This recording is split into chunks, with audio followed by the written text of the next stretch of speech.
What were you the god of again? Welcome back, Dice Rollers and Role Players. Ryan with God of Crits back, and we are going to be talking Rime of the Frostmaiden, Caves of Hunger. We've got spoilers. Get out of here if you're a player. If you're a DM looking to know what to do, you're in the right spot. And we're going to get going. Today I'm going to explain what I kept in the book, but I'm going to cover that briefly because whatever I kept in the book, you guys can run as is, no problems. And then I'm going to show you what I changed. I have a couple of key videos that would kind of clue you in and give you a decent help here. 3 videos, in fact, if you want to run this exactly the way I have it, that I would recommend. Both my Arcane Brotherhood video, my Aural's Motivations video, and the last video I did, which was Aural's Abode, that leads up to getting to the Caves of Hunger. So the first thing we need to cover when it comes to the Caves of Hunger is before they enter the cave. How you get them there. Obviously, the Codicil of White is going to be their pinpoint. And I think the most important thing I want to get across for outside the cave getting in is that I would have one last encounter that you've kind of been building up to in the 10 towns. This is your chance to... If you have been building up the Reghead tribes a whole lot, and they've been out in the wilderness with the Regheads, and they have come to love some sides, hate the others, you can have a final crescendo with the two tribes. If there's an NPC they've been at odds with, maybe it's Sefik Caltro, maybe it's someone else, this is a good time to have that final battle. I would say this is your last moment in the campaign to give a farewell to the 10 towns, because you don't know what's going to happen after they step in these caves. They're probably not coming back out until the end of the campaign, and that could go very badly. So I would recommend make this your final moment, however, whatever that means to you. And a lot of times you can't plan it. A lot of times it's figured out through your players' decisions, and you go, all right, I'm going to build upon things that the decisions they had made, and I'm going to make their decisions matter in this last moment. Kind of a fun way to add in a little player incorporation there. And then you talk about actually opening the Codicil of White. I played Misty Mountains from Lord of the Rings as kind of the music for when they were actually opening, singing the Rime of the Frostmaiden, or saying the rhyme that's in the back of the book. So that was kind of fun. I gave this this grand explanation of what it looks like when it opens, and that's where we ended this session, which I felt like it was a good point. But I'm going to give you some tips on how to run these Caves of Hunger, and a couple of things right off the top. This is where in the book it's explaining to you kind of what you should do outside of the cave. Do whatever you want. Make it your own. That's what I say. They have some decent stuff in here. Now, when it comes to the Caves of Hunger and Yithrin, it comes to how many people you want actually going in there. Whether you want it to be truly a cave and a city of no one except them, the players, against all odds that stand against them, or who else they've brought with them. That's totally your decision. I went minimalist. They brought Dazan, and that was it. And then I think some people followed way after. But when you are talking about said Caves of Hunger, the one thing that you got to get across is terror. These have got to be scary for your group. This is the crawl to the final city, and if you've laid the path right for them, they don't know how long it is. If my group actually thought that the city was going to be right on the other side of the ice, and they were hard-pressed to find out that, no, they're going to have to do a dungeon crawl to get there. They had no idea how long it was. I would recommend a small little thing is don't try to put this all on one map if you're playing out on a grid at home. Put it out on 4 or 5 maps. They won't know they don't know how big the dungeon is. As soon as you get to that second and third map, they're like, oh no, what is going on here? What did we get ourselves into? So make it scary. The way you describe things, you can go as far as to dim the lights in the room, set some candles, play around with some of that stuff, get some nice little eerie music going, describe things like sound being heard from different avenues, describe laughter every once in a while. In the middle of their talking, you, the DM, interrupt them with something creepy. They have a psychic's haunting chart here, which is decent enough. You could totally make your own, especially if you want to tee up some of the things that you specifically have in here. Go for it. Some cool stuff in here. Another thing is going to be Tekeli Lee, the big bad guy of this dungeon. Was a lot of fun to run. Something I wouldn't recommend is the starting location. They have you roll for it. I just picked it. I knew that they were going to fight him more than once because Tekeli Lee is a vampire where they are going to flee. Tekeli Lee's going to flee. If he gets into a sticky situation, he is not going to die. He knows he regens health. He's going to run, gain that health back, and he'll be back. He's going to beat them in the long game, which I'll talk about in a second. But the starting position, look at these couple locations. Pick the one that seems the best. I would recommend going up a little higher because naturally your group's going to make their way, or I should say lower in numbers, like H6, H12. You want a wide open fight for the first fight, and then maybe you can start some different, more interesting fights later on. But have them encounter him relatively early, especially if you're going to have 2 or 3 events. And then the next thing about Tekeli Lee that I want to get across, he has to be a menace. He will not let your party take a long rest. Your party, especially in this dungeon, are going to try to get a long rest off. If it were me, I would not let it happen. Maybe you could wait 4 hours and get those elves in the party a little something. If it's looking really dire, they can get their trance in. But for the most part, Tekeli Lee's going to come by and he's going to bother the group. And he's not going to let them sleep. And he's going to tell them, a tired meal is a meal well spent, or something along the lines, where he's like telling the group, and I even had him cackling from rooms and rooms away. So they don't even know where he is, but he's laughing while they're trying to doze off. He's going, no, not in my home. Not in my home. Now, his objective is to get out of the Caves of Hunger. It's kind of a weird objective when you consider that the exit's really not that far away, but when you consider that it was just previously opened, he is someone that is looking to go feast on the 10 towns. That could be an interesting thing for your group. If your group is really getting railed by this guy, and they are, let's say there's 2 alive, they're both real low on health, and it could be something where they look to Tekeli Lee and go, hey, for the sake of ending this winter, we're going to tell you how to get out of here. Knowing full well that Tekeli Lee's going to go and feast on the people at 10 towns, your group had to make that sacrifice. That's also a fun idea as well of the group going, we got to hope that the 10 towns can deal with Tekeli Lee, but now we have to survive for the moment and for ending the winter. And make that choice clear to them through the way Tekeli Lee talks. He, while he's beating them, he can tell them, all you need to do is just give me one more, one out, or whatever it is. And next we're going to go down, I'm not going to go location by location. The way that I made this dungeon is I made it feel like remnants of a city had been thrown long ways away, like the sky roach and stuff, like kind of crackling technology that's like futuristic technology that's breaking down and not working very well. Kind of giving that eerie vibe, especially if your group has not learned to speak Netherese. And of course, whether or not you believe Professor Scant should be able to translate that for him. I gave him a dictionary really early on in the campaign, and none of my groups decided to actually spend time into looking into that dictionary, and Professor Scant was not going to translate much of this for them. So that's the kind of price they pay. And so this weird voice would always jump out at them and shout at them in a language they didn't understand, which would kind of freak them out. As it comes to important things here, I like to mark down a couple of notes for myself. The whole cave is dark, so keep that in mind, especially when revealing different parts of the dungeon, how you're going to do that, when you're going to give certain players a certain visibility. It's easier online than it is in person. Obviously, the haunting of Tekeli Lee, I just try to remind myself to make it horror. There are a couple of fights here that are going to be pretty tough. And I mean for the players.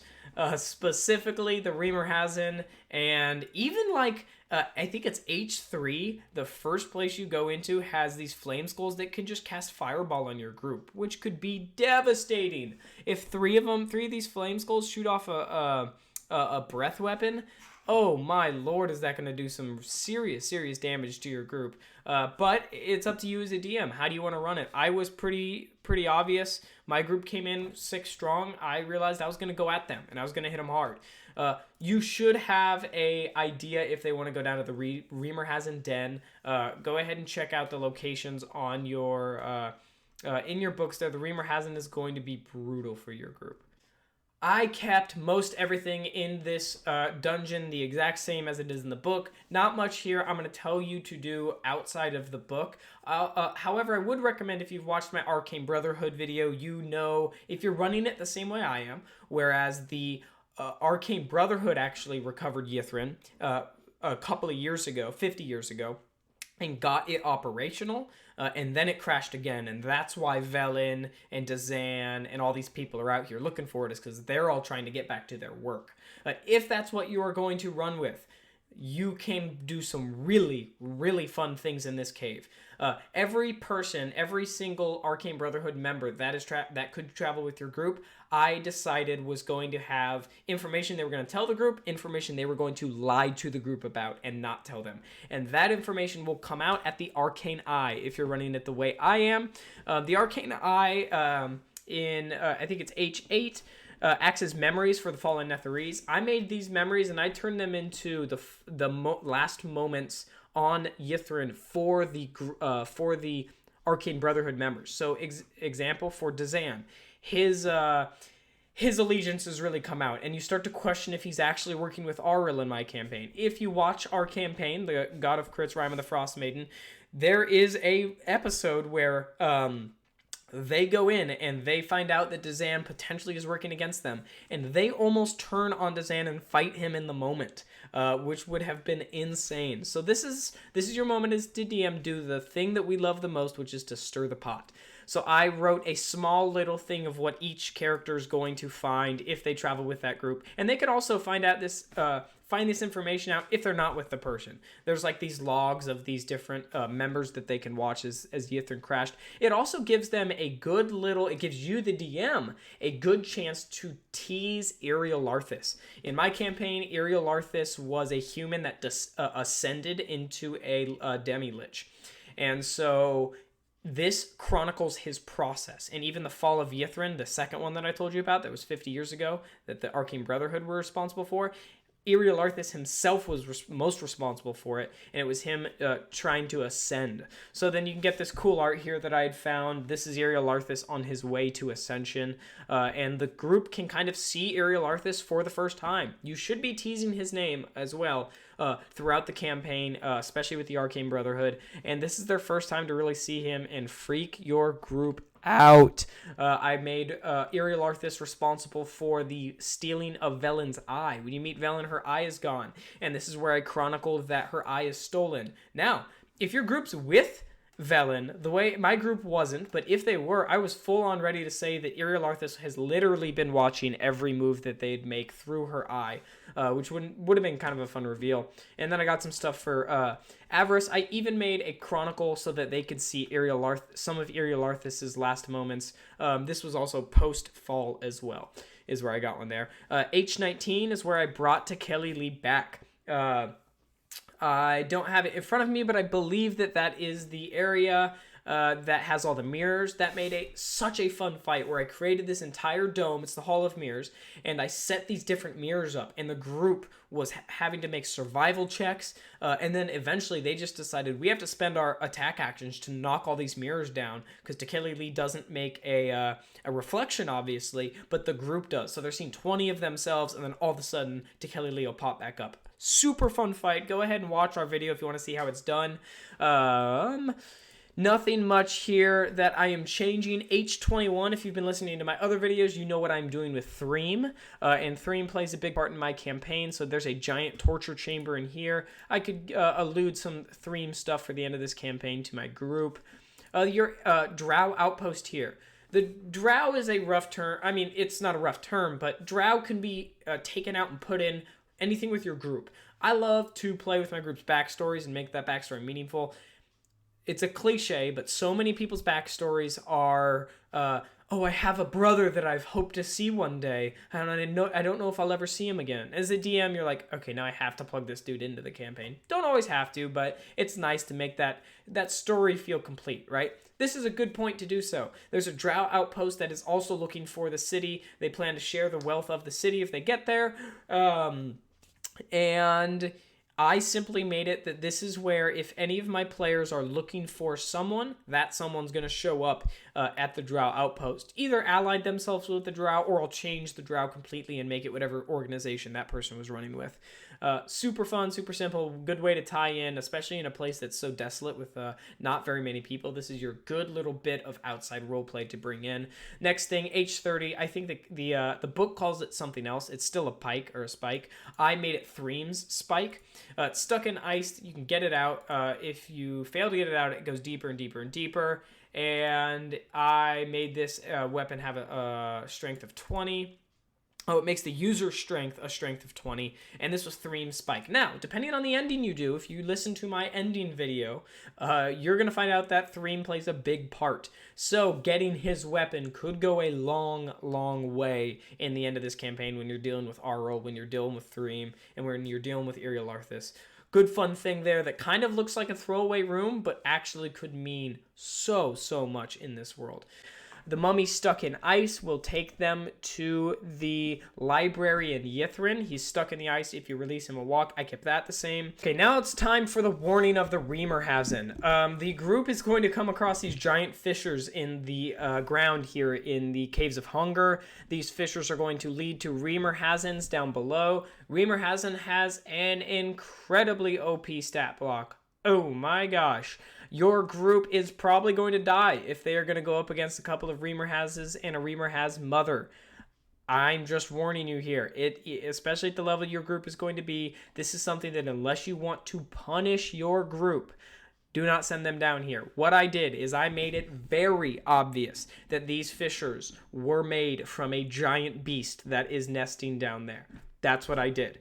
And a couple of times during the fight of Tekeli, the group thought maybe we flee down there. They never ended up doing it. And ultimately, as a DM, you really don't want to surprise punish your group. That's no fun, especially this late in the campaign. You don't want to go, haha, surprise, there's an incredibly OP fight down here that's probably going to team wipe you. No, you don't. You want those moments to be earned by the group or punished by the group. Hey, I made it clear what was down here. You guys still went down there. You didn't believe me. You didn't yield any of the warning signs.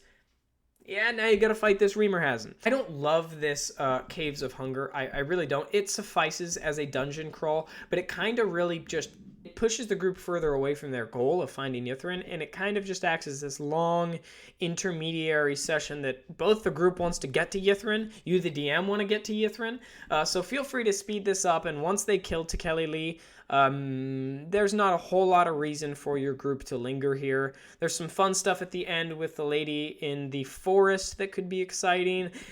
The campaign's going to lean heavily on these Nothics and the hauntings and the psychological effects of both Yithrin and the Caves of Hunger and being there. I would just say implement your own, whatever sounds best to you. It's kind of weird the way the campaign does it. The group starts to turn into Nothics, and a couple of the campaigns that I listened to out on YouTube, especially if you run it the way rules is written, your group is probably going to leave as a Nothic, and they're going to be this mindless creature that now just kind of mulls about, and a magic-born kind of beast. And you don't want that.